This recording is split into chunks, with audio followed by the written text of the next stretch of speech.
The sound came from below. Two men stood at the rim of Crater Lake on a moonless night in 1993, and what they heard rising from those black waters made them question everything they thought they knew about the natural world.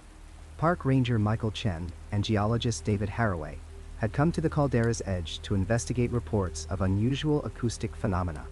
What they witnessed instead would be buried in classified Park Service documents for more than a decade. The lake itself is an impossibility made real. Formed 7,700 years ago, when Mount Mazama collapsed into its own emptying magma chamber, Crater Lake holds the distinction of being the deepest lake in the United States, plunging 1,943 feet into volcanic darkness. No rivers feed it, no streams drain it. The caldera collects only rain and snow, filtering down through ancient stone to create water of such purity and depth that the blue seems almost artificial, as if the earth had opened a wound into some other dimension where color operates by different laws. But that night, under a sky thick with stars and absent any moon, the water held no color at all. Chen and Haraway stood at Watchman Overlook, their breath-forming clouds in the October cold, listening equipment spread around them like the instruments of some desperate seance. The temperature had dropped to 28 degrees Fahrenheit. The wind had died completely, leaving the kind of silence that makes your ears ring, searching for sound where none exists. That's when the caldera began to speak. The first sound resembled a low-frequency hum, barely perceptible, more felt than heard. It vibrated through the volcanic rock beneath their feet, through their bones, settling somewhere deep in their chests where fear lives. Chen checked his equipment, certain something had malfunctioned. But the needles danced with purpose, recording frequencies that had no business existing in this place. Then came the second sound, and this one they both heard with terrible clarity. A resonance, deep and sustained, like a bow drawn across the string of some massive instrument hidden in the depths. It lasted 7 seconds. Chen's recordings would later show the sound registered at 18 Hz, below the normal range of human hearing, yet both men heard it perfectly. The acoustic properties of the caldera had amplified it, bouncing it off walls of volcanic stone until the entire basin became a speaker 6 miles in diameter. Haraway, a man who had spent 20 years studying volcanic formations across 3 continents, grabbed Chen's arm hard enough to bruise. His voice came out as a whisper, as if speaking too loudly might wake something best left sleeping. He said the caldera was acting like a megaphone in reverse, taking sounds from the deepest part of the lake and projecting them upward with unnatural intensity. The sound arrived 90 seconds later. This time, it carried structure, almost rhythm, a pattern that suggested intelligence rather than geology. Witnesses say, and their testimony matches despite being recorded separately, that it sounded like breathing. Not human breathing, something larger. Something that required lungs the size of cars to draw in that much water and expel it with such force that it created pressure waves detectable half a mile above the surface. Chen's hands shook as he adjusted the directional microphone, aiming it toward the center of the lake, where the depth gauge showed the bottom dropping away into darkness that sunlight had never touched. The equipment picked up something else then, a secondary sound underneath the primary resonance. Clicking? Dozens of clicks, rapid and purposeful, layered over each other like a conversation in a language built from echoes. According to the suppressed incident report, filed 3 weeks later, both men observed a disturbance on the water's surface at 0237 hours. Given the absolute stillness of the night and the distance from shore, approximately 800 feet, the disturbance could not be attributed to wind, wildlife, or geological activity. The report uses careful language, the kind of phrasing that says everything by saying nothing. It describes a displacement of water consistent with an object of considerable size approaching the surface from depth. It notes unusual bioluminescence, a pale green light that pulsed in time with the clicking sounds. It mentions that both witnesses demonstrated elevated heart rates and symptoms consistent with acute psychological distress. What the report does not mention, what was excised from the official record but preserved in Chen's personal journal, is what broke the surface of Crater Lake that night. The journal entries, discovered years later when Chen's daughter cleaned out his apartment after his death, described something that defies easy categorization. Not a creature, not exactly, but not a geological phenomenon either. Something that existed in the space between, ancient and aware, pressing against the barrier between deep water and open air. Chen wrote that it had a shape, but the shape kept changing, refusing to be seen clearly, as if it existed partially in a spectrum human eyes were not designed to process. He wrote about the eyes, though he questioned later whether they were actually eyes or simply his mind's attempt to make sense of something fundamentally alien. They glowed with that same pale green bioluminescence, multiple points of light arranged in no pattern found in nature, watching the two men with what Chen could only describe as curiosity. The sound it made when it sank back into the depths, according to witnesses, resembled a sigh of disappointment. Haraway never spoke publicly about that night. He transferred to a survey position in Montana 3 months later and refused all attempts at contact regarding the incident. Chen remained at Crater Lake for another 8 years, but colleagues noted a change in him. He spent his off hours at the rim, watching the water, waiting for something that never came again. At least, not while he was watching. Local Klamath tribes have stories about Crater Lake that predate the caldera's formation, which should be impossible, but makes a certain kind of sense when you consider what both men claim to witness. The legends speak of a great battle between the sky god Skel and the underworld god Lao, fought at the mountain that would become the lake. They say Lawa still lives in the depths, that the lake is not filled with water, but with his dreams, and that sometimes those dreams rise to the surface, seeking the world they once knew. The Park Service maintains that Crater Lake is simply a body of water, remarkable for its depth and purity, but entirely natural, entirely explainable. They point to studies showing unusual acoustic properties caused by the caldera's shape, to thermal layers that can create optical illusions, to the psychological effects of isolation and darkness on the human mind. They have explanations for everything, except why Chen's recordings were classified, why Haraway's geological samples disappeared from the lab, why 2 trained professionals with decades of combined experience would risk their careers reporting something that, according to science, cannot exist. The recordings still exist, buried in archives that require clearance levels most researchers will never achieve. 17 minutes of audio capturing sounds that should not come from water, rhythms that suggest intention, and at the very end, just before Chen shut down the equipment in a panic, something that sounds disturbingly like a voice calling from the deep. This is where our story begins, at the edge of the deepest lake in America, where volcanic stone drops away into darkness older than human memory.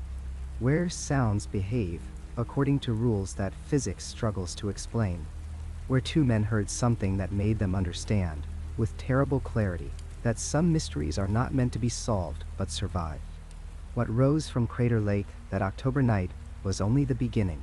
Their testimony, suppressed and sanitized, represents a single thread in a tapestry of terror woven through decades of carefully buried incidents. Because Chen and Haraway were not the first to encounter something in those depths.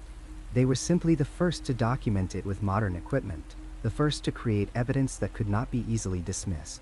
The question is not whether something exists in Crater Lake. The question is what it wants, and why, after 7,700 years of silence, it has begun to wake.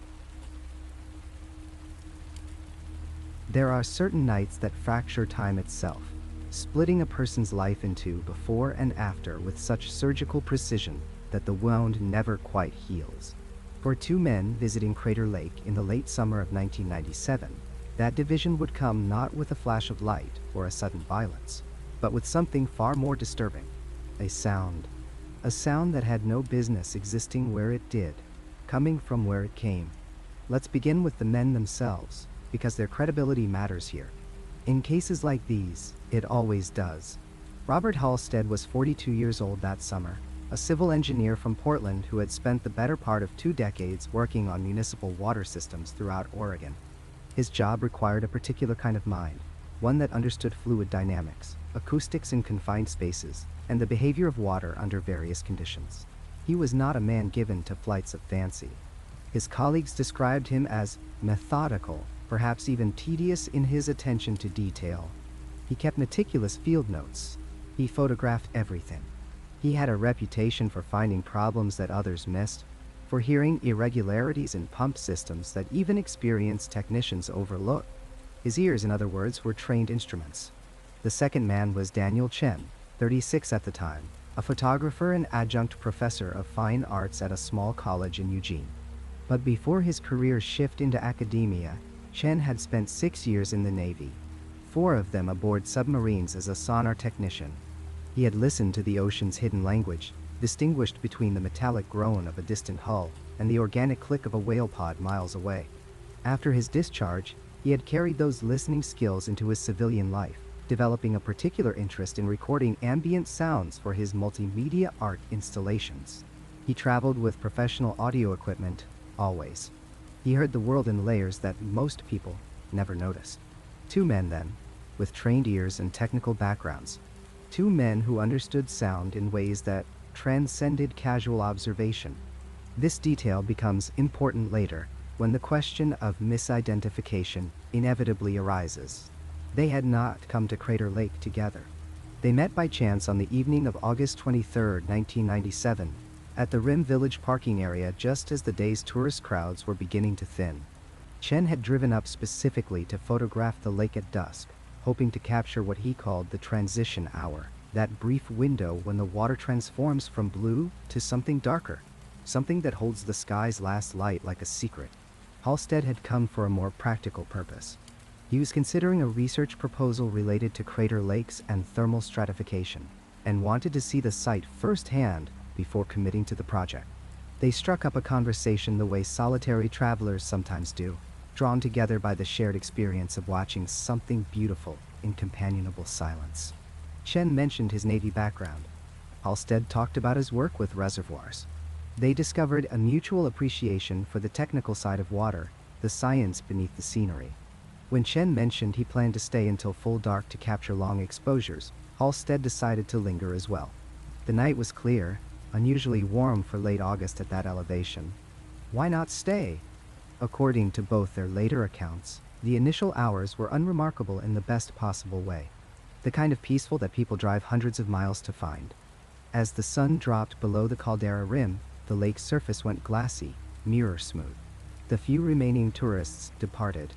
By 9 o'clock in the evening, they had the overlook essentially to themselves.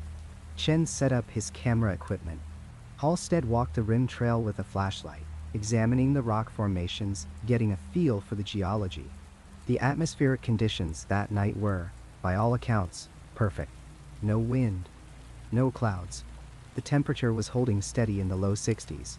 The kind of night where sound carries with unusual clarity, where the absence of ambient noise makes every small disturbance audible. Both men would later comment on this, on how quiet it was. Not silent, never truly silent in nature, but profoundly still. The kind of stillness that makes you aware of your own breathing. Chen was changing a camera battery when the first sound reached them. He would later estimate the time as approximately 10:15. The sound was faint initially, distant enough that he almost dismissed it as imagination. But then Halstead looked up from where he sat on a bench, and Chen knew immediately that the other man had heard it too. This is where their descriptions begin to converge in ways that investigators would later find compelling. Neither man discussed what they were hearing while it was happening. They compared notes only afterward, and yet their accounts aligned with a precision that suggested genuine, shared experience rather than collaborated fabrication. The sound, they both said, was like breathing, but not human breathing, not animal breathing. Mechanical breathing, as if something were drawing air through a confined space, through pipes or tubes, or some kind of apparatus. Halstead, with his engineering background, immediately thought of ventilation systems, of air being forced through ducts. Chen, with his sonar training, thought of compression and release, of pneumatic systems cycling. But there was an organic quality beneath the mechanical rhythm. Something wet, something that suggested not just air moving through metal, but something alive using metal to breathe, something that needed assistance or augmentation for respiration. The rhythm was too slow for human lungs, too deliberate. 3 seconds of inhalation, a pause, 4 seconds of exhalation, over and over, steady as a metronome. Both men stood frozen, listening, trying to locate the source. The sound seemed to come from everywhere and nowhere, the way sound can behave strangely around water and rock. But gradually, impossibly, they began to realize it was coming from below, from the lake itself. Chen grabbed his audio recorder, hands shaking slightly as he attached the directional microphone. Halstead moved to the stone wall at the overlook's edge, leaning out, listening hard. The breathing continued, growing neither louder nor softer. Present, dot, dot. Real, dial, and die. Then came the moment that Halstead later described as the point where his rational mind began to rebel against the information his senses were providing. The breathing sound was joined by something else. A low resonance, almost subsonic, felt as much as heard. A vibration that seemed to rise through the bedrock itself, traveling up through the soles of his shoes, into his bones. Chen's equipment registered it. The needle on his recording meter jumped and held steady at levels that should not have been possible from any natural source at that distance. Both men would later struggle to articulate their emotional states in those moments. Fear is too simple a word, too clean. What they felt was closer to displacement, to the sensation of reality becoming slightly unmoored. The night had not changed. The stars were still visible. The lake was still there below them, dark and vast. But something fundamental had shifted. Some quality of the world that they could not name, but could absolutely sense. The air felt different, heavier, expectant. Chen kept recording. Halstead kept listening, his engineering mind trying frantically to construct a rational framework for what he was experiencing. Underground thermal vents, perhaps. Gases escaping through fissures in the volcanic rock. Some quirk of acoustics amplifying and distorting ordinary geological processes. But even as he formed these explanations, some deeper part of his consciousness rejected them. This was not geology. This was something else. The breathing continued for 11 minutes by Chen's recorder timestamp. Then it stopped, cutting off mid-cycle, leaving a silence that felt somehow worse than the sound had been. Both men stood motionless, waiting, listening to their own heartbeats, wondering if it was over. That is when they heard the rain. Except there were no clouds, no moisture in the air, no drops falling on their skin or their equipment or the stone around them. The sky remained perfectly clear, stars sharp and bright. The rain was below them, beneath the water's surface. A soft, steady patter like drops hitting a surface, but inverted, impossible, coming from inside the lake itself. As if somewhere in those dark depths, precipitation was falling in reverse, falling up against the underside of the water's surface, trying to break through from below. The lake should not exist, not like this. Not in this impossible, perfect isolation, cradled within the shattered remnants of a mountain that tore itself apart 7,700 years ago with such violence that the very earth swallowed itself whole. Before there was a lake, there was Mount Mazama, a volcano that dominated the Oregon landscape, rising more than 12,000 feet into the sky. The indigenous peoples who lived in its shadow knew this mountain as sacred ground, a place where the worlds touched, where the boundary between earth and sky grew thin. They did not know, could not have known, that beneath their feet, deep within the mountain's heart, a chamber of molten rock had been growing, expanding, pressing against the stone walls that contained it with the patient fury of geological time. The eruption, when it came, was not merely an explosion. It was the obliteration of existence itself within a radius that stretched for hundreds of miles. Scientists estimate that the mountain ejected more than 12 cubic miles of material into the atmosphere. To put this in perspective, the eruption of Mount St. Helens in 1980 was considered catastrophic, a disaster that reshaped our understanding of volcanic violence. Mount Mazama's eruption was 42 times more powerful. Imagine standing 100 miles away and watching the sky turn black at midday. Imagine pumice stones, some the size of boulders, raining from the heavens. Imagine ash falling like gray snow, burying entire forests, choking rivers, blotting out the sun for weeks. The Klamath peoples witnessed this. Their oral traditions speak of a great battle between Lao, the spirit of the below world who lived within the mountain, and Skel, the spirit of the above world. The battle raged with such intensity that the mountain collapsed, and Lao was imprisoned beneath the waters that filled the void he left behind. But the tribal stories are not metaphor. They are memory. Archaeological evidence confirms that the Klamath people were present during the eruption. Sandals made of sagebrush bark have been found beneath the ash layer, preserved for millennia. Someone was wearing those sandals. Someone saw the mountain die and the world catch fire. Someone survived to tell the story, to pass it down through 7,000 years of winter counts and sacred ceremonies, a warning encoded in myth because the literal truth was too terrible to speak plainly. When the eruption finally exhausted itself, when the last pyroclastic flows had cooled and the ash had settled, Mount Mazama was gone. In its place was a caldera, a vast circular depression 5 miles wide and nearly 4,000 feet deep. Over centuries, over millennia, this caldera filled with water.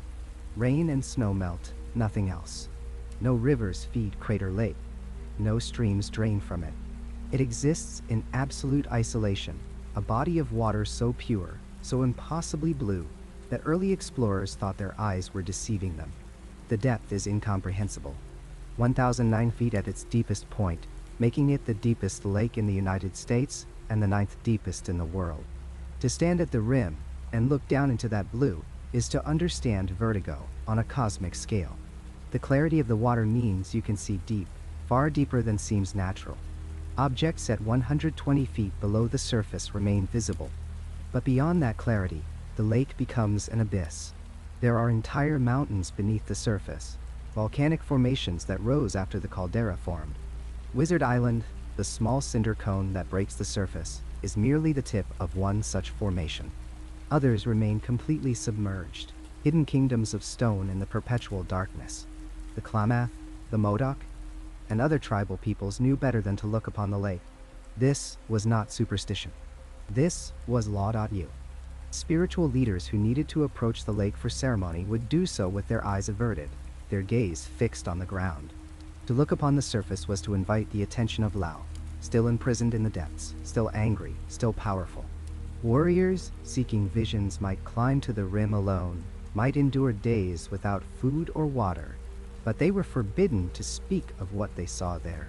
Some who broke this prohibition were said to have never returned, their bodies found at the water's edge with expressions of such terror that others would not speak of it. These were not primitive people engaging in meaningless ritual. The Klamath managed complex fisheries, engaged in sophisticated trade networks, possessed detailed astronomical knowledge. Their prohibition against the lake was not born of ignorance. It was born of experience. Something about the lake, about its presence, about what lived or lurked or waited in those impossible depths, demanded respect that bordered on terror. When white settlers arrived in the mid-1800s, they brought with them the confidence of manifest destiny and the certainty that indigenous beliefs were nothing more than colorful folklore. A prospector named John Wesley Hillman is credited with being the first white man to see the lake in 1853. He called it Deep Blue Lake, a name that failed to capture anything about the place except the most obvious visual fact. He and his companions stood at the rim and marveled at the color, the clarity, the impossible geometry of it. They did not stay long. Something about the silence bothered them, because Crater Lake is silent in a way that natural places should not be. There are no frogs calling from the shores because there are no shores, only cliffs of volcanic rock plunging straight down. There are few birds because there are no fish in the shallows to feed them. The trout and salmon that now inhabit the lake were introduced by humans in the early 1900s, a decision made without understanding that the lake had existed for thousands of years in perfect sterility, a closed system unto itself. The silence is not peaceful. It is expectant. The accounts began almost as soon as people started visiting the lake with regularity. In 1886, a group of surveyors working to map the area for potential national park status reported seeing a boat in the middle of the lake. This struck them as odd because access to the rim was difficult, and getting a boat down to the water would have required tremendous effort. They watched the boat through field glasses. It appeared to be occupied, though they could not make out details of the occupants. When they descended to the water's edge the following day, they found no evidence of any boat, no tracks, no signs of human presence. The water was as still and empty as if nothing had ever disturbed its surface. In the 1890s, a photographer named William Gladstone Steele became obsessed with the lake. He visited repeatedly, lobbied tirelessly for its protection, and eventually succeeded in having it designated as a national park in 1902. But Steele's journals, now archived, contain references to phenomena he could not explain. Sounds emanating from the water on calm days. Sounds like distant thunder, or the groaning of enormous hinges. Ripples moving against the wind. Dark shapes beneath the surface that he initially assumed were shadows cast by clouds, until he realized the sky was clear. In 1903, a park ranger named John Gassaway reported an incident that he hesitated to include in his official log. While conducting a solo patrol around the rim trail in late September, he observed what appeared to be a large object moving beneath the surface of the lake. He estimated it was at a depth of perhaps 50 to 70 feet, clearly visible in the crystalline water. The object was dark, cylindrical, and moving with purpose, leaving a faint wake. Gassaway watched for nearly 10 minutes as it traversed from one side of his field of vision to the other. He estimated its length at between 30 and 40 feet. There are no fish of that size in Crater Lake. There never have been. Other rangers reported similar sightings over the years, though most were reluctant to file official reports for fear of ridicule. Park visitors occasionally mentioned seeing something large moving in the depths, but these accounts were dismissed as misidentifications of shadows or submerged logs, despite the fact that no trees grow at the water's edge and no organic material flows into the lake from external sources. The isolated incidents might be easy to dismiss individually, but taken together across decades, across hundreds of witnesses, a pattern emerges. The lake, for all its beauty, for all its scientific fascination, retains something of the violence that created it. The Klamath warned that Lau was not dead, but imprisoned.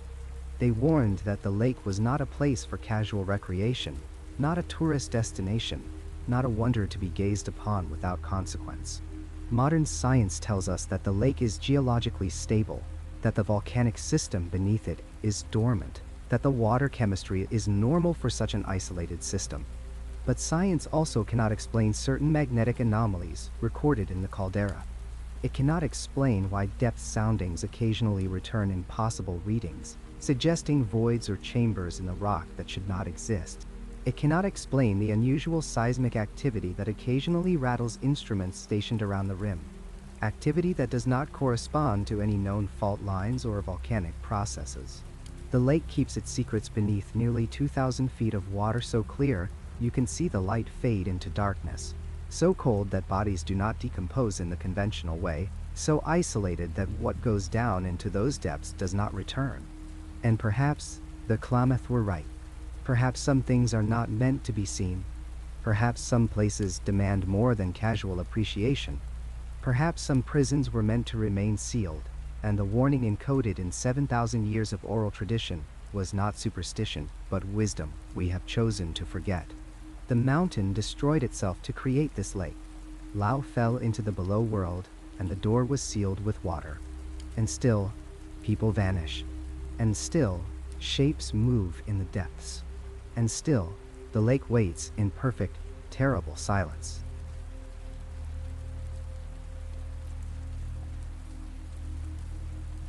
The rain had been falling steadily for nearly 3 hours when Marcus Chen and Sarah Whitmore decided to pack up their fishing gear and head back to shore. It was late September, that transitional period when the warmth of summer still clung to the daylight hours but surrendered quickly once the sun began its descent. Lake Ashwood stretched out before them, its surface pockmarked with thousands of tiny impacts as raindrops continued their relentless percussion. Neither of them minded the rain particularly. They had grown up in this region where precipitation was more common than sunshine, where the local joke went that you could tell the season by the temperature of the rain rather than by whether it was falling or not. Their small aluminum boat rocked gently as Sarah began coiling the fishing line, her movements practiced and efficient after years of weekend excursions to this very lake. Marcus was the first to notice something odd. He had been reaching for the tackle box when he paused, his hand suspended in midair, his head tilting slightly to one side in that universal gesture of focused listening. Sarah glanced up at him, ready to ask what was wrong, but the question died on her lips when she saw his expression. It was not quite fear, not yet, but rather a profound confusion that had settled across his features like a shadow passing over the sun. She stopped what she was doing and listened as well, trying to understand what had arrested his attention so completely. The rain was getting louder. That was the first observation that registered in both their minds. But something about the quality of that sound was fundamentally wrong, in a way that neither of them could immediately articulate. It took several long seconds, perhaps as many as 30, before Sarah understood what was bothering her about the intensifying noise. The sound was coming from beneath them, not from above, where rain should originate, not from the surface where drops should impact, but from somewhere below the water's surface, as if the lake itself was raining upward into the sky. Marcus would later tell investigators that his first instinct was to rationalize what he was hearing. He wondered if perhaps there was an underground stream or spring that was releasing air bubbles, creating some kind of acoustic effect that mimicked rainfall.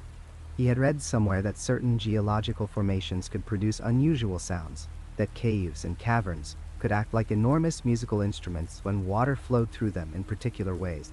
But even as he constructed these explanations in his mind, another part of him, some more primitive and instinctual part, was already rejecting them. The sound was too specific, too exact a replica of rainfall to be anything other than what it seemed to be. And what it seemed to be was absolutely impossible. Sarah reached out and gripped the edge of the boat, her knuckles whitening with the pressure of her grasp. She was staring down at the water now, watching the surface with an intensity that bordered on obsessive. The rain from above was still falling, still creating its own pattern of ripples and rings across the lake's surface. But underneath that pattern, clearly visible now that she knew to look for it, was another set of disturbances. These were emerging from below, pushing upward, creating ripples that moved in opposition to the natural order of things. Where raindrops created concentric circles that expanded outward from a central point of impact, these new disturbances were somehow inverted, as if the water was being pushed up from beneath in perfect mimicry of rainfall from above. The two sets of patterns, one natural and one utterly wrong, intersected and overlapped, creating a visual confusion that was difficult for the human eye to process. Sarah found herself growing dizzy as she watched, her brain struggling to reconcile what she was seeing with what she knew to be possible. Marcus had grabbed the oars now, though he had not yet begun to row. He sat frozen, staring at the same impossible phenomenon, his mouth slightly open as if he wanted to speak, but could not find words adequate to the moment. That was when the patterns changed. The inverted rainfall, if that was what they should call it, began to organize itself. The random distribution of disturbances suddenly shifted into something that suggested intention, design, purpose. Multiple circular ripples began appearing simultaneously across an area of the lake that Sarah estimated to be at least 50 yards in diameter. They were not scattered randomly but arranged in what looked almost like a grid pattern, each set of ripples appearing at regular intervals from the next. It reminded her, in a way that made her stomach clench with visceral unease, of breathing, as if something massive beneath the surface was drawing breath through dozens or perhaps hundreds of openings, each one creating its own set of ripples as water was pulled downward and then expelled upward again. Marcus started rowing. He did not announce his intention or discuss it with Sarah. He simply began pulling at the oars with strong, steady strokes, attempting to move their small boat away from the area where the patterns were forming. But before they had moved more than a few yards, before they could put any real distance between themselves and whatever was creating those impossibly regular disturbances, something rose from the water. Sarah screamed. It was a sharp, short sound that cut through the rain and the strange acoustic inversions like a knife. Marcus felt his own voice trying to form a similar sound, but it came out as more of a strangled gasp, his throat constricting with a fear so profound that it threatened to paralyze him completely. What they saw defied easy description. Both of them would later struggle to put words to the shapes that had briefly broken the surface, and their testimonies, while consistent in emotional tone, varied wildly in specific details. Sarah insisted that what she saw resembled appendages, multiple protrusions that rose perhaps 2 or 3 feet above the waterline before sinking back beneath. She described them as darker than the water, almost black, with a texture that seemed to shift and change as she looked at it. The surfaces appeared both smooth and rough simultaneously, as if they existed in multiple states at once, or as if her eyes could not quite focus on them properly. She counted at least 7 of these protrusions, though she admitted that there might have been more, that her mind might have refused to register the full extent of what was emerging from the lake. Marcus, on the other hand, described something that sounded less like appendages and more like segments of something larger, as if enormous sections of a body were briefly surfacing before submerging again. He talked about curves and angles that seemed wrong, that did not follow the normal geometry of living things as he understood them. He mentioned seeing what might have been joints or articulations, places where the dark shapes bent or flexed, but the movement did not match anything in his experience. It was neither the movement of a fish nor a mammal, neither reptile nor invertebrate. It was something else entirely, something that his mind had no framework to categorize or understand. What both witnesses agreed upon absolutely was the scale. Whatever was beneath the surface was massive. The area across which the ripples were appearing, the span across which these shapes were emerging, suggested something far larger than any known lake creature. Sarah would later point out that Lake Ashwood was not even particularly deep, with an average depth of only 40 feet and a maximum depth, in the very center, of perhaps 70 feet. For something of the size they were witnessing to exist in such relatively shallow water seemed not just unlikely, but impossible. There simply was not enough space, not enough volume of water to conceal something of that magnitude. The psychological impact of what they were witnessing went far beyond simple fear. Both Marcus and Sarah would describe it in their subsequent interviews as a kind of fundamental wrongness, a violation of natural law that their minds struggled to accept or process. It was not just that they were seeing something unknown or dangerous. They were seeing something that should not exist, that could not exist within the framework of reality as they understood it. The rain falling upward, or seeming to. The patterns forming with mathematical precision across the lake's surface. The shapes rising and falling with movements that defied categorization. All of it combined to create an experience that felt less like an encounter with an unknown animal and more like a glimpse into something that existed outside the normal boundaries of the natural world. Marcus rowed harder, his muscles burning with the effort, his breath coming in ragged gasps that had nothing to do with physical exertion and everything to do with the adrenaline flooding his system. Sarah had turned away from the shapes in the water and was now facing forward, watching the shoreline that seemed impossibly distant, despite being less than a quarter-mile away. Neither of them spoke. There was nothing to say, no words that could adequately address what was happening, no discussion that would make the situation any clearer or less terrifying. The sound from beneath the water began to change pitch.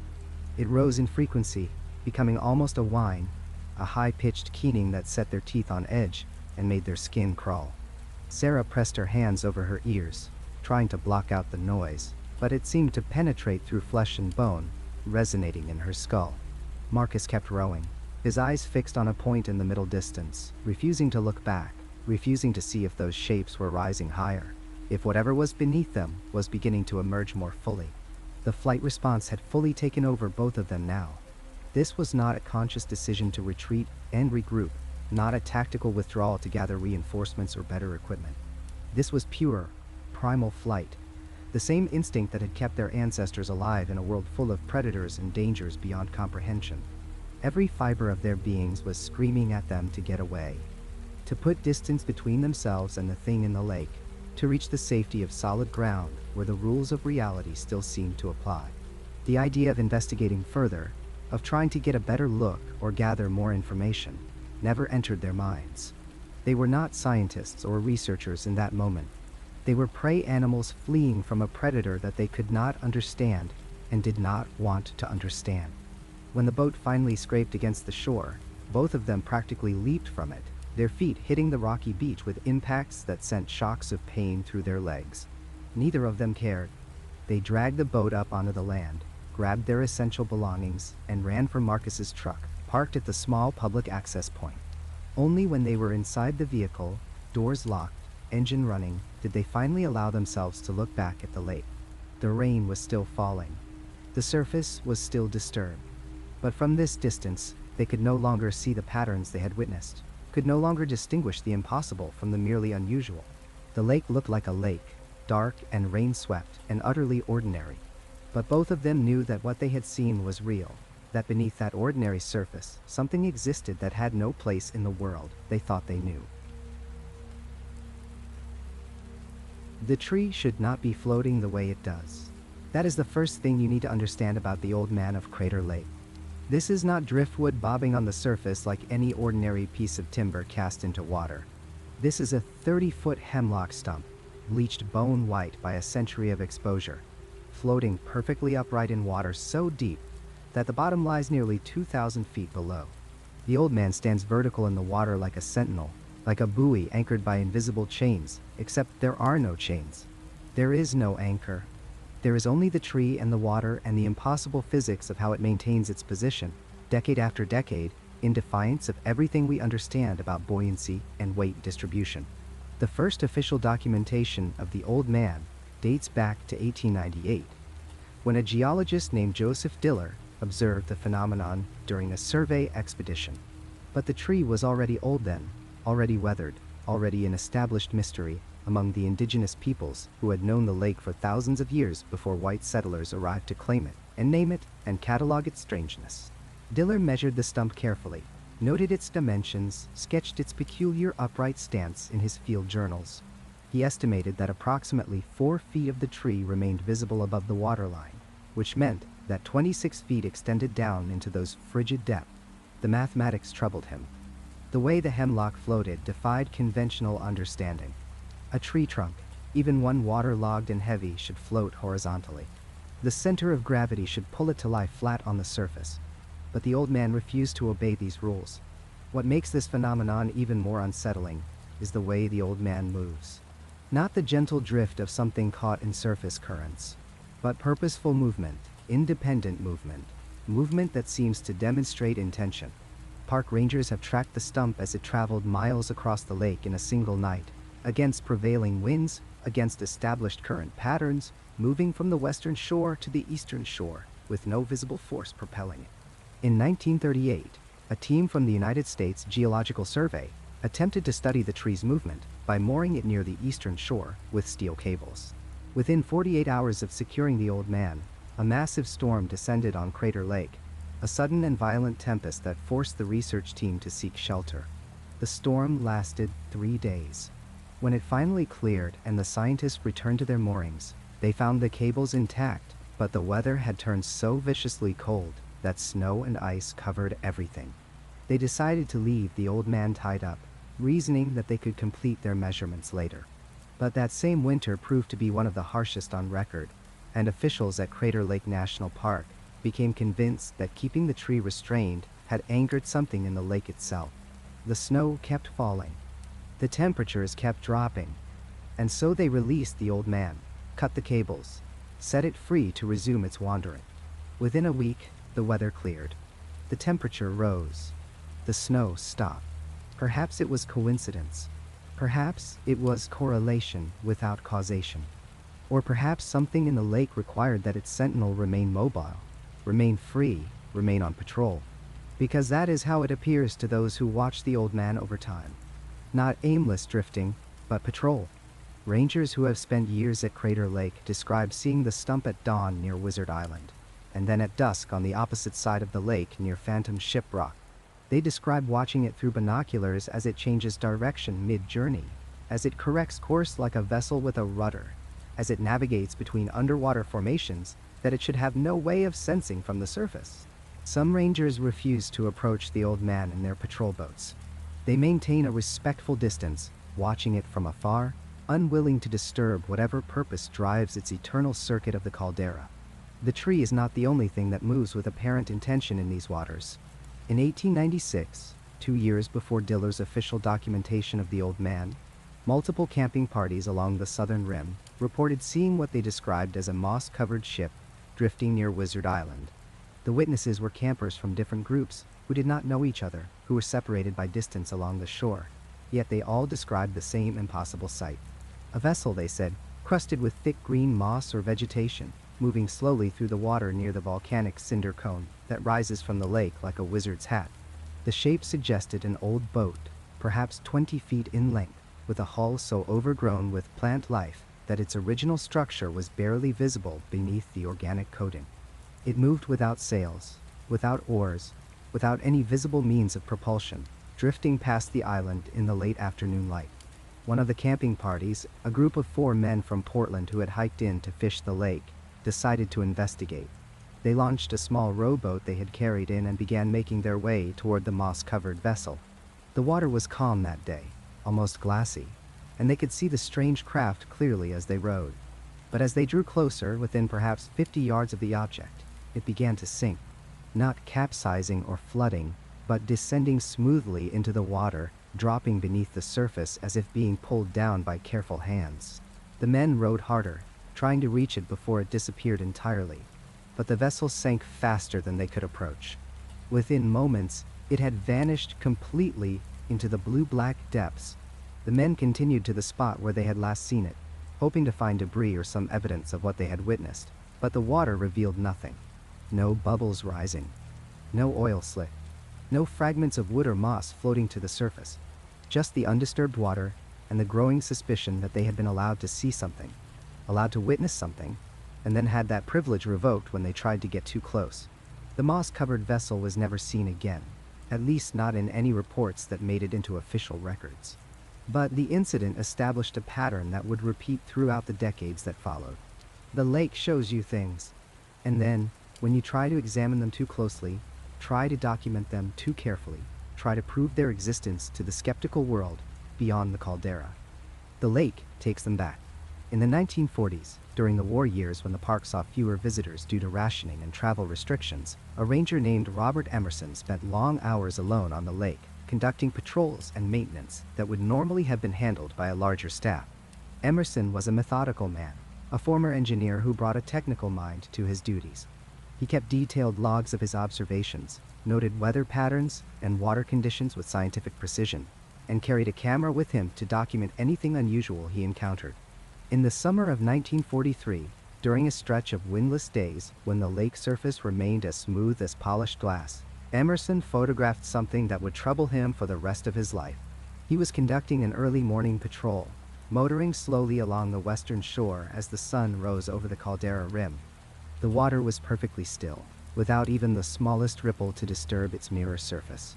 And then he saw the wakes. Multiple wakes, perhaps 6 or 7 of them, cutting across the water in perfectly straight lines, forming geometric patterns that looked almost mathematical in their precision. The wakes moved independently, crossing over and under each other, creating triangles and hexagons and shapes that seemed too regular, too intentional to be natural phenomena.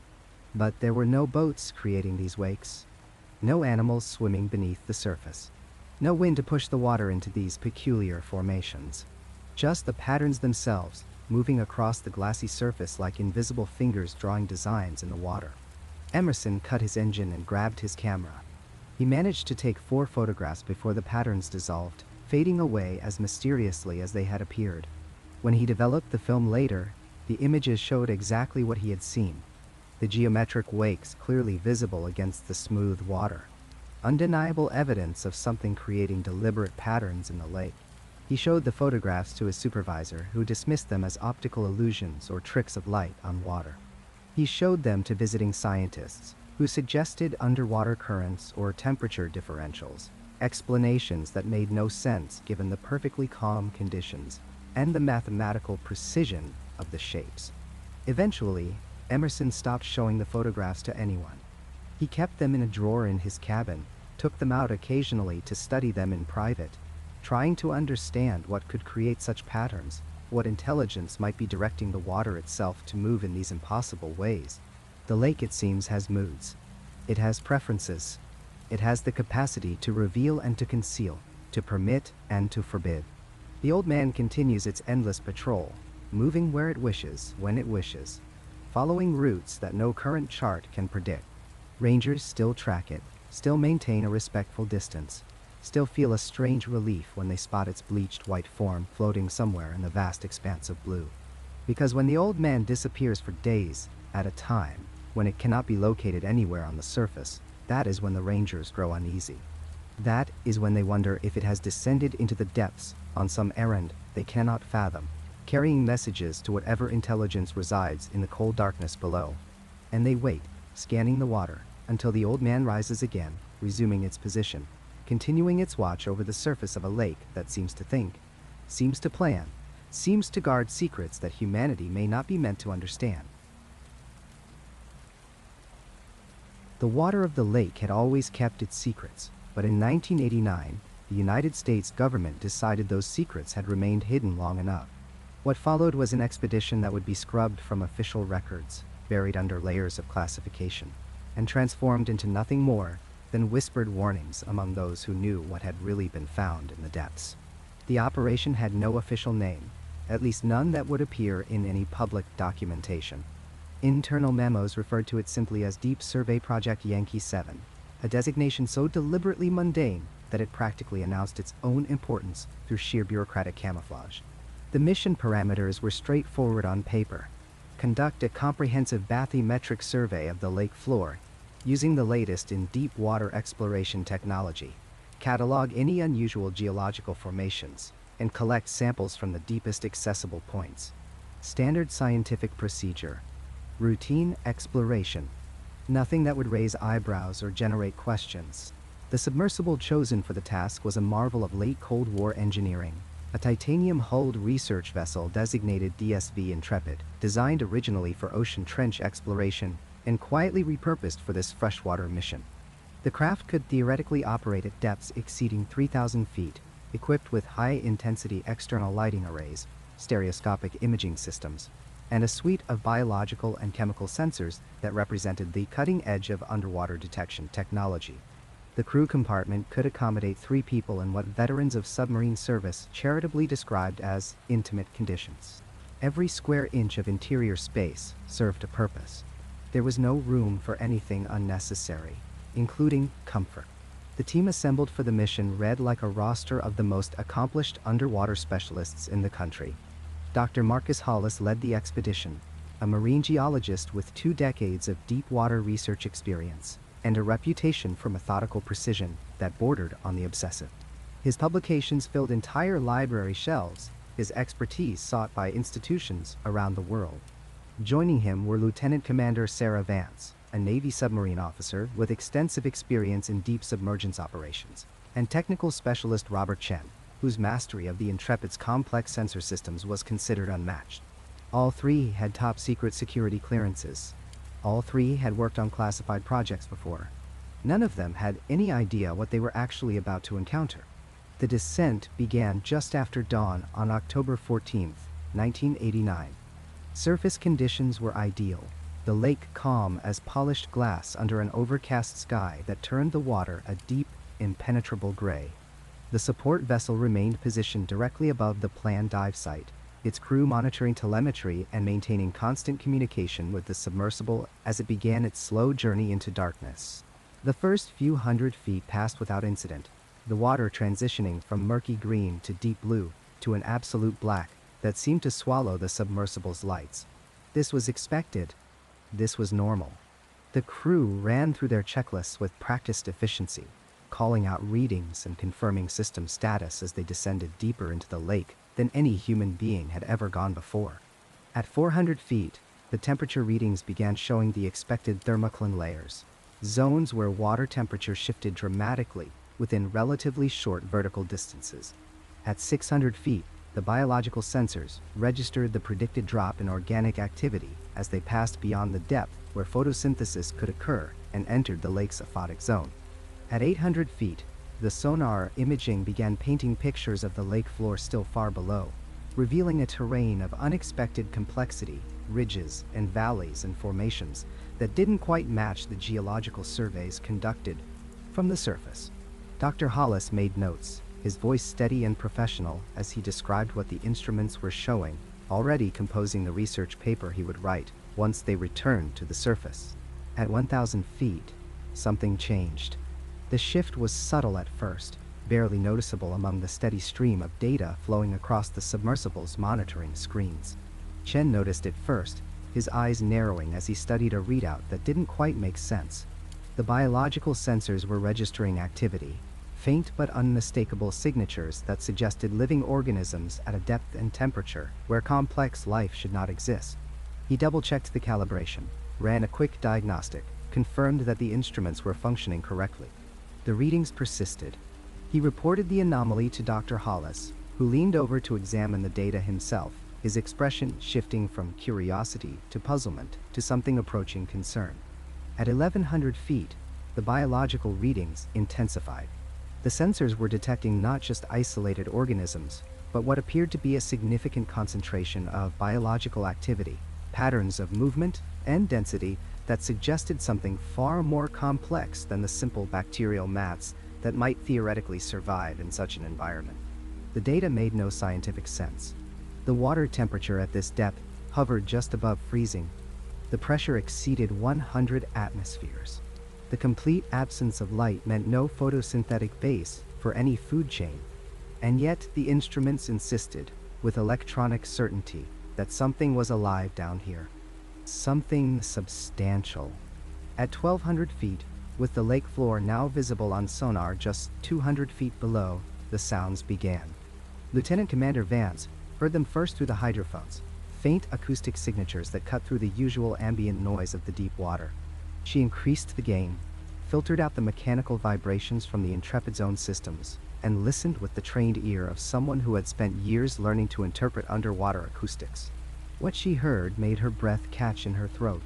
The sounds were rhythmic, patterned, organized in ways that natural phenomena simply didn't produce. They came in sequences, repeating structures that varied slightly with each iteration, almost like phrases in an unknown language. She recorded everything, her hands moving automatically through the technical procedures while her mind struggled to process what she was hearing. Dr. Hollis activated the external lighting array, the high-intensity beams cutting through the darkness to illuminate the silt and sediment of the lake floor, now less than 150 feet below. The submersible's descent slowed as they approached the bottom, its vertical thrusters firing in precisely timed bursts to control their rate of descent. The sonar had indicated a relatively flat plain in this area, an ideal location for collecting samples and conducting detailed observations. But as the lights played across the lake floor, what they revealed was anything but a natural geological formation. The structure emerged from the silt like something from a fever dream, its geometry too precise to be the product of erosion or tectonic activity. Right angles met at corners that appeared deliberately constructed. Surfaces showed regularities that suggested artificial modification. The scale was difficult to judge in the murky water, but the portion visible to the cameras appeared to extend at least 50 feet in length, rectangular in overall shape, partially buried in accumulated sediment that suggested it had been here for a very long time.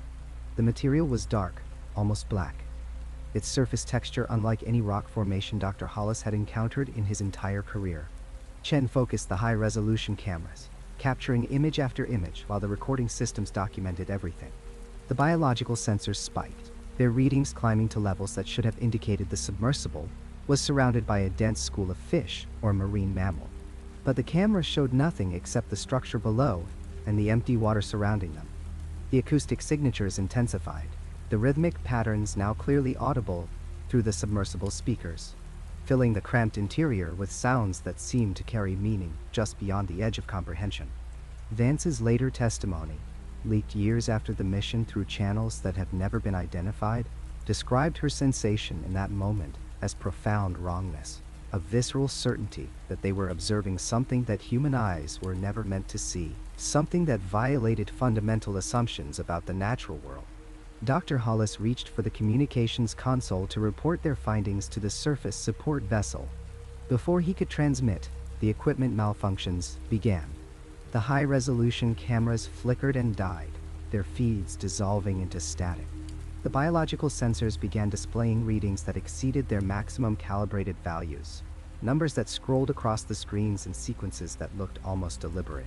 The hydrophones filled with a cacophony of overlapping acoustic signatures, the rhythmic patterns multiplying and layering until the individual sequences became indistinguishable. Chen struggled with the control systems, his fingers flying across interfaces that were no longer responding as designed.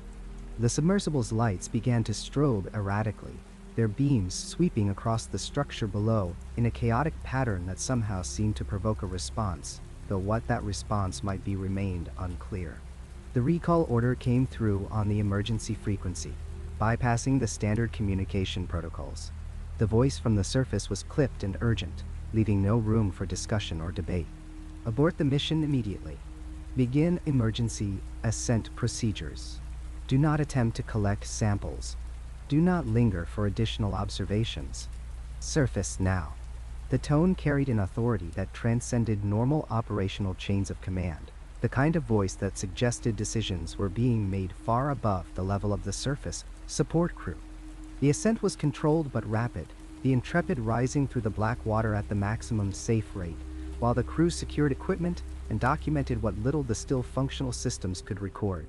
The biological readings faded as they climbed away from the lake floor, diminishing gradually until they returned to the expected background levels. The acoustic signatures persisted longer, following the submersible upward through hundreds of feet of water, the rhythmic patterns now sounding almost plaintive, though attributing emotion to such sounds required a leap of interpretation that none of the crew was willing to make aloud. They broke the surface after what felt like hours, but was actually less than 40 minutes after receiving the recall order. The support vessel crew was already preparing to recover the submersible with an efficiency that suggested they had been briefed and were expecting immediate extraction. The Intrepid was hauled aboard and secured, its hatches opened to reveal 3 crew members who emerged shaken but physically unharmed. They were separated immediately, escorted to different areas of the vessel, denied the opportunity to compare notes or discuss what they had witnessed. The mission data drives were removed from the submersible by technicians who arrived via helicopter within 2 hours of surfacing, men in civilian clothes who offered no explanations and ignored all questions. The non-disclosure agreements appeared the following day, delivered by government attorneys whose credentials were impeccable and whose demeanor suggested they were accustomed to unquestioning compliance. The documents were comprehensive, covering not just the specific events of the dive, but any and all observations related to the Deep Survey Project in perpetuity. The language invoked national security statutes, referenced criminal penalties for unauthorized disclosure, and made absolutely clear that discussing the mission with anyone lacking appropriate clearance would result in consequences that were described in detail across multiple pages of legal text. All 3 crew members signed. The alternative, made explicit through careful phrasing, was prosecution under the Espionage Act. Dr. Marcus Hollis was reassigned within a week, transferred from his position at a prestigious oceanographic institution to a landlocked office in a government facility where his research focused on data analysis rather than fieldwork. His publications ceased. His conference appearances ended. Colleagues who reached out found their calls unreturned, their emails met with brief, professional responses that discouraged further contact. He became a ghost in the academic community, present but absent, his name fading from active research discussions.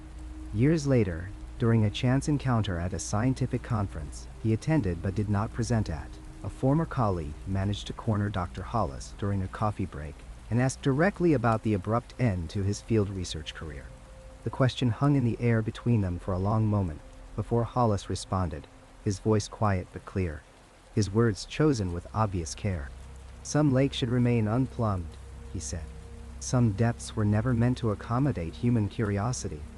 And some discoveries, once made, cannot be unmade, only buried deep enough that they might be forgotten." He walked away before any follow-up questions could be asked, disappearing into the crowd and leaving his former colleague with more questions than answers. The lake keeps its secrets still, its deepest waters unexplored by any subsequent expedition, at least none that appear in any official records or published research. The reel-to-reel tape had been stored in a safety deposit box for 43 years. When Margaret Chen finally retrieved it in 2017, her hands shook so badly that the bank manager asked if she needed medical assistance. She declined. "Some things," she would later tell investigators, "you have to face alone." Margaret and her hiking partner, Robert Stiles, had made that recording on August 14, 1974, the second night of their camping trip, near the eastern shore of Crater Lake. They'd brought the recorder to capture birdsong and ambient forest sounds for a nature project Margaret was working on for her graduate studies in environmental science. What they captured instead would haunt them for the rest of their lives. What kept them silent about it for more than 4 decades was something deeper than simple fear.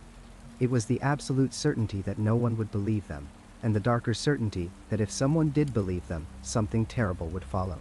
The tape itself was unremarkable.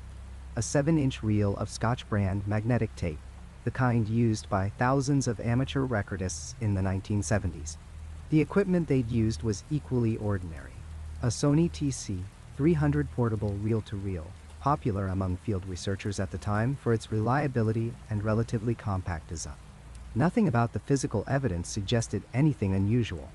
The extraordinary nature of what they'd captured only revealed itself when you pressed play. Dr. Nathan Voss, Senior Audio Forensics Analyst with the Federal Bureau of Investigation's Operational Technology Division, was the first expert to examine the recordings under laboratory conditions. He'd spent 27 years analyzing audio evidence for criminal investigations, terrorism cases, and national security matters. He'd testified in over 200 trials. He'd heard recordings of murders, conspiracies, and confessions that made seasoned agents leave the room. But nothing in his extensive career, he would later state under oath, had prepared him for what he heard on Margaret Chen's tape. The recording began normally enough. Forest ambience. Wind through pine trees. The distant call of a raven. Margaret's voice, young and bright, commenting on the clarity of the air and the stillness of the lake. Robert responding, making a joke about Crater Lake being the world's largest bathtub. Then, at approximately 11 minutes and 43 seconds into the recording, something changed. The sound that emerged from the silence was unlike anything in the standard databases of natural sounds. Dr. Voss would later describe it as occupying a frequency range that seemed to shift and modulate in ways that biological vocal cords shouldn't be able to produce. It wasn't a roar. It wasn't a call or a cry. It was something that seemed to exist in the space between different categories of sound, as if whatever produced it operated according to different physical principles than terrestrial life. The initial vocalization lasted 17 seconds, then silence for nearly a minute. Then it came again, different this time. Higher pitched, with what sounded like harmonic overtones that created an almost musical quality, except the intervals between the notes followed no musical system Dr. Voss could identify. And there was something else. Something that made him stop the tape, rewind it, and listen again with his eyes closed. Beneath the primary sound, almost hidden in the lower frequencies, there was structure. Pattern.I. Repetition with variation. Dr. Voss sent the recording to 3 independent audio analysis laboratories. He wanted confirmation before he filed his report, because what he was hearing seemed impossible. The results came back within 2 weeks, and all 3 labs arrived at the same conclusion. The sounds on the tape contained elements consistent with intentional communication, not random animal noises, not geological activity. Communication. Dr. Sarah Mendez, head of bioacoustics at the Woods Hole Oceanographic Institution, conducted the spectrographic analysis that would change everything. Spectrographic analysis converts sound into visual representation, showing frequency, amplitude, and time in a 3-dimensional plot. It's the tool scientists use to study everything from whale songs to seismic activity. When Dr. Mendez ran the Crater Lake recordings through her analysis software, the patterns that emerged made her sit back from her computer screen and take several deep breaths before calling her colleagues into the lab. The vocalizations showed structured frequency modulation. They showed amplitude control that suggested conscious manipulation rather than reflexive sound production. They showed, in her professional opinion, all the hallmarks of language. Not human language. The frequency ranges were wrong. The temporal patterns didn't match human speech rhythms, and the complexity exceeded anything in human phonetics. But language nonetheless. Something was speaking. The recordings ran for 43 minutes. During that time, the vocalizations occurred 17 times, each lasting between 11 and 38 seconds. Between the vocalizations, the tape captured Margaret and Robert's growing terror. Their voices became increasingly strained. At one point, Margaret whispered that something was in the water, something large, creating movement they could see by moonlight even though the surface appeared calm. Robert suggested they leave. Margaret agreed, but suggested they keep recording. For evidence, she said, in case something happened to them. At 39 minutes and 12 seconds into the recording, a new sound appeared. This one was different, closer, and unmistakably responsive. When Margaret spoke, suggesting they pack up their camp, the sound that followed seemed to mirror the rhythm of her speech. Not the words themselves, but the cadence, the rise and fall, as if something was learning the pattern of human vocalization by listening. Then came the sound that made Margaret turn off the recorder and run. A voice, clear and distinct, calling Robert's name. Not from where they stood, but from the direction of the lake. Robert's voice, calling his own name, in a tone of desperate pleading. The authentication process was exhaustive. Dr. Voss examined the tape for signs of splicing, dubbing, or digital manipulation. He found none. The oxide layer showed consistent age-related degradation. The magnetic signature matched the expected characteristics of 1970s recording technology. He subjected the tape to forensic analysis techniques used to detect audio forgery in intelligence operations. Every test confirmed the same conclusion. The recording was authentic. Whatever sounds appeared on that tape had been captured in real time, on location, by the equipment Margaret and Robert described using. But the story didn't end with a single recording. As word of the analysis spread through certain investigative channels, other witnesses began to come forward. Or more accurately, evidence began to surface that other witnesses had existed all along, but their recordings had disappeared. In 1994, a group of 3 marine biology students from the University of Oregon spent 4 nights at Crater Lake conducting nocturnal water sampling. They reported unusual sounds to park rangers and claimed to have audio recordings. The recordings were requested for analysis by the United States Geological Survey. According to the official record, the tapes were logged into evidence, analyzed, and returned to the students. But when investigators attempted to locate those recordings in 2018, they found that the USGs had no record of ever receiving them. The students, contacted decades later, confirmed they'd handed over the original tapes and had never gotten them back. In 2001, a professional sound recordist named James Whalen spent 2 weeks at Crater Lake capturing ambient sounds for a documentary about national parks. On the 6th night, he recorded sounds he later described as biologically impossible. He submitted the recordings to 3 different universities for analysis. All 3 institutions confirmed receipt. Dad-wide, none of them could locate the recordings when asked to produce them years later. James Whalen died in 2009. His backup copies of the recordings were not found among his possessions. Between 2003 and 2018, at least 5 other groups reported making audio recordings of anomalous sounds at Crater Lake. Documentary filmmakers, paranormal investigators, wilderness sound artists, and academic researchers. In every case, the recordings either disappeared while in the custody of official institutions, were lost under mysterious circumstances, or were confiscated by authorities citing national security concerns. Dr. Voss was able to confirm 7 separate incidents of recordings being made, submitted for analysis, and subsequently becoming unavailable. 7 different groups, spanning 24 years, all capturing something at Crater Lake that someone didn't want analyzed or preserved. The only reason Margaret Chen's recording survived, Dr. Voss believed, was that she'd never reported it. Never submitted it for analysis. Never told anyone what she'd captured until she was 71 years old and decided that whatever consequences might follow, the truth mattered more than her safety. The final revelation came almost by accident. Dr. Mondes, working late in her laboratory, was reviewing the spectrographic data for what she thought was the last time. She'd been studying the same recordings for weeks, and familiarity had made her less cautious. While eating dinner at her desk, she accidentally triggered the playback software's reverse function. The recording began playing backward, and she heard voices. Not the alien vocalizations they'd been studying. Human voices, speaking English. Fragmented and distorted, but unmistakably human. She stopped eating, rewound the section, played it again. The voices were there. Multiple speakers. Some sounded frightened. Others sounded confused. She couldn't make out full sentences, but individual words emerged clearly. Help. Arrow. Lost. Please. Dark. She called Dr. Voss immediately, despite the late hour.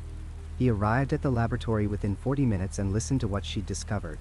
Then they began the painstaking process of analyzing the reversed audio, cleaning it up, isolating individual voice signatures. The results took 3 weeks to compile, and they were more disturbing than either researcher wanted to admit. The reversed sections contained at least 12 distinct human voices, men and women, different ages, speaking in fragments that suggested distress, confusion, and fear. When they adjusted the playback speed, slowing it down to 75%, even more voices emerged. Fast playback at 150% revealed yet another layer of vocal sounds, these ones more degraded, but still recognizably human. The recording had been made in wilderness. Margaret and Robert had been alone. The nearest other campers were over 2 miles away. Yet somehow, embedded in these alien vocalizations, were human voices that only became audible when the recording was played backward or at altered speeds. As if something had captured human sounds, human voices, and was reproducing them, playing them back, weaving them into its own vocalizations, like a grotesque form of sampling. Dr. Voss conducted voice analysis on 4 of the clearest samples. He compared them against missing persons databases, cold case files, and historical records. He found no matches. Whoever these voices belonged to, they weren't in any official database. They were people who had vanished without being reported, or had never been identified, or had disappeared so long ago that their voices existed only as echoes in something else's memory. The implications settled over the research team like a shroud. Something in Crater Lake was collecting sounds. Human sounds. Voices captured in moments of distress. And it was using them, playing them back, incorporating them into its own vocalizations. Perhaps as mimicry. Perhaps as communication. Or perhaps for purposes that human understanding couldn't grasp. Margaret Chen, when informed of this discovery, remained silent for a long moment. Then she told the investigators something she'd never mentioned before. When she and Robert had fled their campsite that night in 1974, abandoning their equipment in their panic, she'd heard something calling after them. Not Robert's voice this time. Her mother's voice. Her mother, who had died 3 years earlier, calling her name, telling her to come back, telling her not to be afraid. She'd never returned to Crater Lake. She'd never spoken of what she'd heard. And she'd spent 43 years wondering whose voice it had used before hers, and whose voice it would collect next. The sounds continue to this day, echoing up from depths that should be silent, creating ripples in a mystery that refuses to resolve itself into something comfortable or easily explained. What created those sounds? After decades of investigation, hundreds of hours of audio recordings, and millions of dollars spent on submersible explorations, we still cannot answer this most fundamental question. The hydrophones continue to capture them, these vocalizations that sweep through frequency, ranges no known aquatic species should be able to produce. They appear on spectrograms as impossibly complex patterns, layered harmonics that audio engineers describe with words like deliberate and structured, and most disturbingly, responsive. When researchers place sounds into the water, something answers back. Not immediately, but after precise intervals that suggest consideration rather than instinct. The response patterns have been documented over 100 times, cataloged and analyzed, yet they defy every attempt at classification. They are not whale songs, not geological grinding, not equipment malfunction. They are something else entirely. Something that exists in our recordings but refuses to exist in our taxonomy of the known world. What were the shapes in the water? 17 different submersible expeditions have descended into Crater Lake's depths since the original witnesses came forward. 11 of those expeditions reported visual anomalies.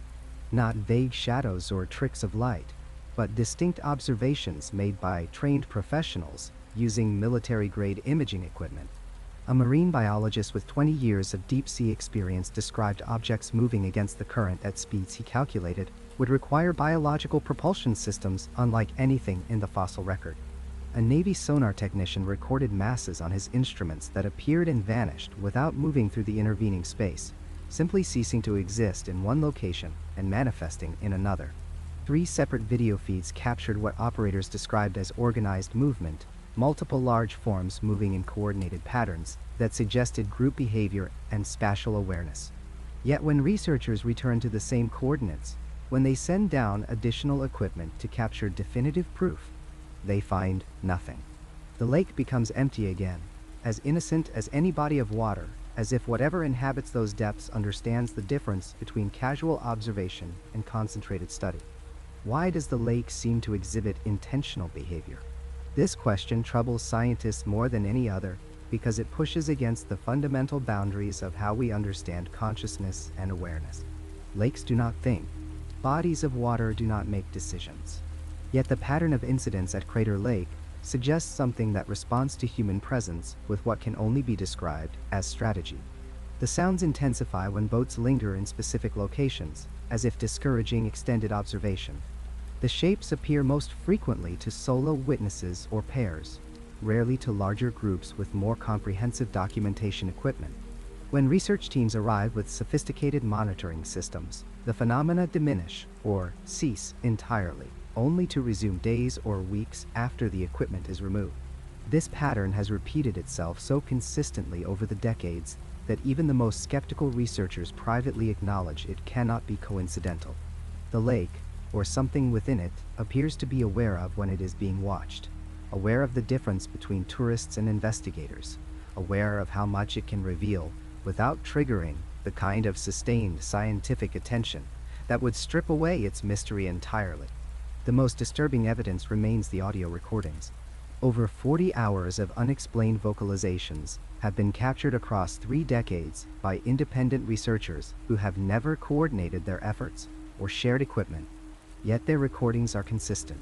The sounds appear in the same frequency ranges, exhibit the same complex harmonic structures, and demonstrate the same responsive patterns when other sounds are introduced into the water. Audio forensic specialists have subjected these recordings to every available analysis. They are not hoaxes. They are not artifacts of electrical interference or equipment malfunction. They are genuine sounds produced by something physical moving through water, something with the capacity to generate and modulate acoustic energy in ways that match no known biological or geological process. The most unsettling aspect is the structure within the sounds. Pattern recognition software, designed to identify communication in dolphin and whale vocalizations, finds similar markers in the Crater Lake recordings. Repetition with variation. Sequential elements that suggest syntax. Long-form sequences that imply extended information transfer.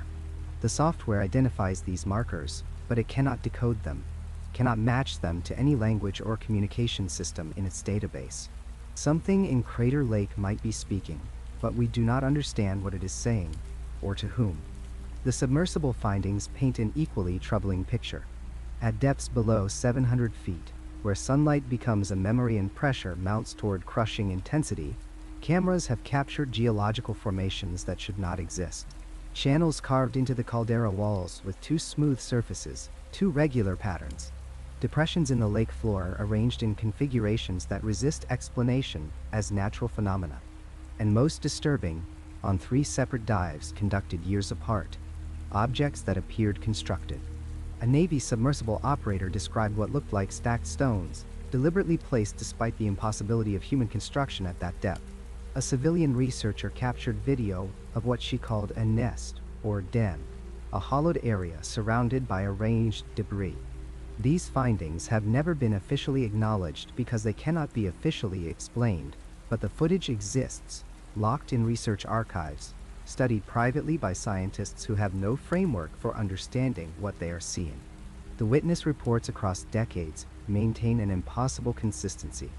People who have never met, who visited the lake years or even decades apart, describe the same experiences. The feeling of being watched from below. The sense of presence that defies rational explanation. The shapes that appear at the edge of perception, substantial enough to create wakes and displacement, but vanishing before cameras can focus. Over 200 documented accounts exist, many from witnesses with credentials that demand respect. Park rangers with decades of experience. Marine biologists conducting unrelated research. Military personnel trained in observation and reporting. These are not attention seekers or fantasists. They are credible individuals describing experiences that happen to align perfectly with dozens of other credible individuals, creating a tapestry of testimony that becomes harder to dismiss with each additional thread. Science tells us these phenomena are impossible.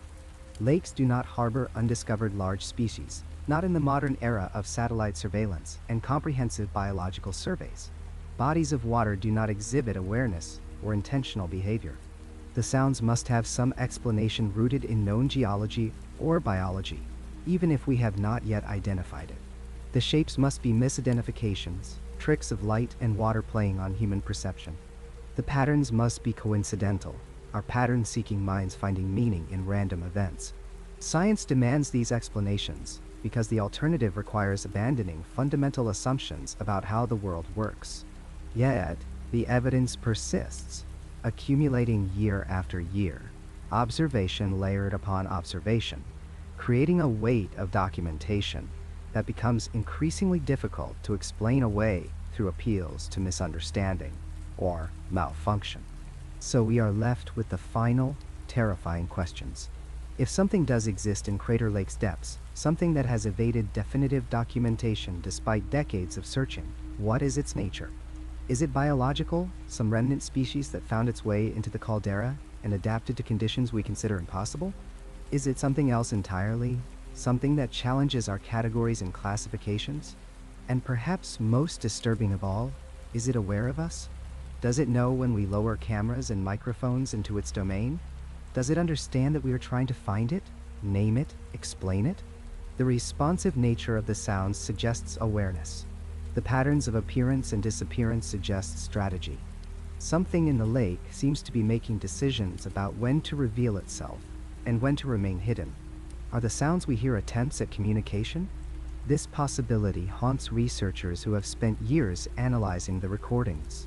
If the vocalizations contain structure, if they demonstrate syntax and sequential organization, could they be language? Could something in Crater Lake be trying to speak to us, attempting to bridge the vast gap between its consciousness and ours? Or is the truth far more sinister? Some researchers have proposed an alternative hypothesis, one they only discuss in private conversations. What if the sounds are not communication but lure? What if something in those depths has learned that certain vocalizations attract human attention, draw boats and swimmers to specific locations? The idea seems impossible until you consider the hunting strategies of deep-sea predators, creatures that use bioluminescent lures to attract prey. What if the Crater Lake phenomenon represents something similar, an intelligence that has learned to mimic the patterns we find fascinating, the sounds that make us lean closer to the water, that make us want to dive deeper? Crater Lake remains open to visitors. Every day, tourists drive up the winding mountain road and stand at the rim, marveling at water so blue it seems artificial. Every summer, people swim in those waters, diving from the rocky shores, floating above depths they cannot fathom. The Park Service assures them the lake is safe, and perhaps it is. Perhaps the phenomena only manifest in specific conditions, at certain depths, in response to particular triggers. Or perhaps something below is always watching, always aware of the swimmers moving across its ceiling, the boats disturbing its surface. Perhaps it chooses, for reasons we cannot understand, to remain hidden, to take no action, to simply observe as we observe it. The two original witnesses have never returned to Crater Lake. They refuse interview requests, decline to participate in documentaries or research projects. According to those who know them, they will not speak the lake's name aloud. They have moved far from Oregon, settled in places where mountains are low and lakes are shallow, where water reveals its bottom and harbors no mysteries. Their silence says more than their testimony ever did. Whatever they encountered in Crater Lake that day changed something fundamental in how they understand the world. They learned something the rest of us only theorize about, came face to face with a mystery that most of us analyze from the safety of recorded data and second-hand accounts. And having learned it, having seen it, they chose to never look again. Their refusal to return, their fear of even naming the place, suggests that some mysteries are not meant to be solved, that some questions should remain unanswered, and that the most terrifying truth might be the one we are not equipped to understand.